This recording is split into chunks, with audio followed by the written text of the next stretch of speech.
Welcome to Building Ancient Egypt. Constructed with bricks made of mud, most ancient Egyptian buildings were not permanent.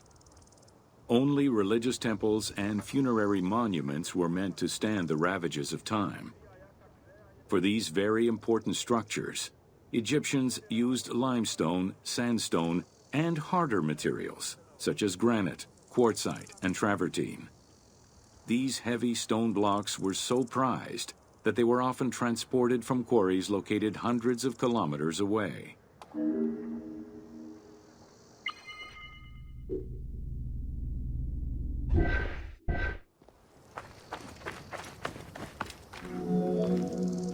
Limestone was common and easy to extract from quarries on the east bank of the Nile. This particular limestone had marine fossils in it, however, preventing it from being easily decorated and polished. Used as the main building material, the structure would then be finished with a finer limestone that was polished smooth and decorated as needed. Limestone was used for the building of the first pyramids and for most of the religious buildings of the Old and Middle Kingdoms.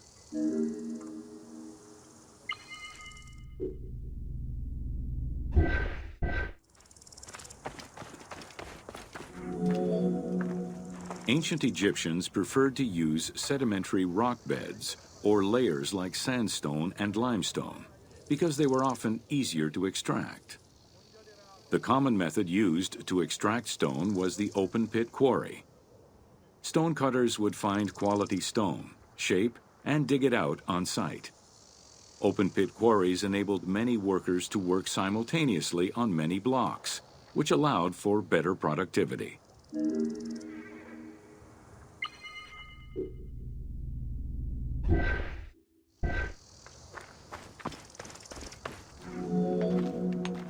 Workers would draw a large grid directly on the stone's surface, taking care to leave a space between the blocks. This allowed them to isolate the different blocks and create a trench that would make the extraction easier.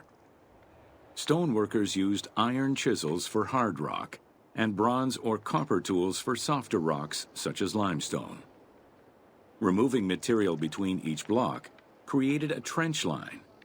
In some quarries, that trench was wide enough to accommodate a worker, who would then cut the block entirely on site. For harder rocks like granite, workers cut a series of holes and hammered wooden wedges into them. They then soaked the wood until it swelled and caused the rock to split.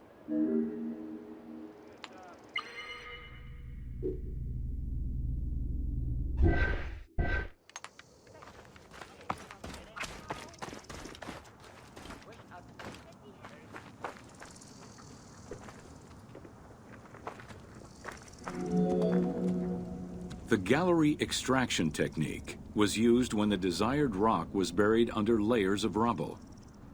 This method was often necessary in order to find the whiter and finer limestone required for a smoother finish. The first step was for the stoneworkers to create an access pit that would allow them to reach the desired wall of stone. Once a wall of quality stone was exposed, workers could then cut out smaller blocks.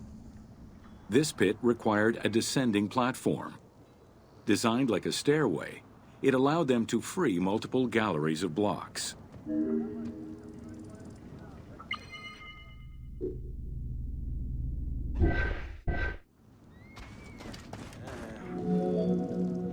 To cut the stone, they created a longitudinal kerf, or slit, and then cut the rock at a 90-degree angle.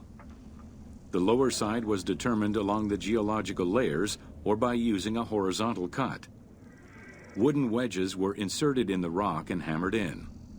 Shock waves were then generated using hammers, fracturing the blocks at the seam.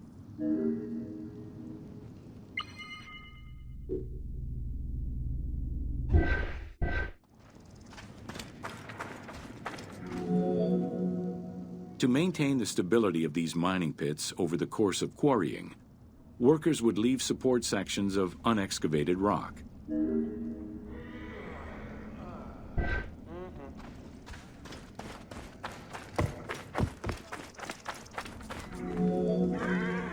In every quarry, dedicated shrines were established to offer protection for the workers. In particular, Sirtec, the scorpion goddess, was considered a very powerful deity among quarry workers. Every mine and quarry of ancient Egypt included a scorpion charmer, who was said to use magical powers to ward off the dangerous insects and keep the workers safe.